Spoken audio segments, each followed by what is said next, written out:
చేస్తూ అధికారులను కూడా నేను కోరుతా ఉన్నా. ఇవాళ పోలీస్ స్టేషన్లు సెటిల్మెంట్లు అడ్డాలుగా మారిపోయినాయి.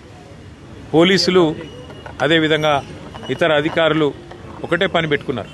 కాంగ్రెస్ నాయకులు ఏం చెప్తే అది చేయాలా అన్నట్టుగా విచ్చలవిడితనం ప్రదర్శిస్తూ ఉన్నారు. ఇది మంచిది కాదు. రాజకీయాల్లో గెలుస్తాము ఓడతాం. మేము కూడా 10 ఏళ్ళ అధికారంలో ఉన్నాం. కానీ గింత లేకి పనులు గింత చిల్లర పనులు ఎన్నడూ కూడా చేయలేదు. ఇకనైనా ఇలాంటివి కాకుండా ముఖ్యంగా ఎక్కడైనా కంప్లైంట్ వస్తే కుంటయ్య గారు కంప్లైంట్ చేసినారు, నాకు రావాల్సిన డబ్బులు ఇవ్వకుండా నేను సతాయిస్తున్నారని. ఉల్టా ఆయన మీద కేసు బనాయించారు.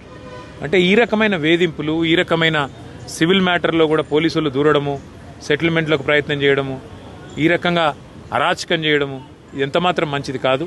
నేను ఏ ఒక్కరి మీదో నేను విమర్శ చేస్తలేను. ఇది ఈ రోజు కుంటయ్య గారికి జరిగింది, రేపు ఇంకోరికి జరగవచ్చు. కాబట్టి ఇది మంచిది కాదు. దయచేసి కంట్రోల్ చేసే ప్రయత్నం చేయాలని చెప్పి కూడా నేను ఈ రాష్ట్ర ప్రభుత్వాన్ని కూడా కోరుతా ఉన్నా. కానీ ఆ కుటుంబానికి మాత్రం ఇవాళ ఇంతకంటే ఎక్కువ రాజకీయం నేను మాట్లాడను. ఆ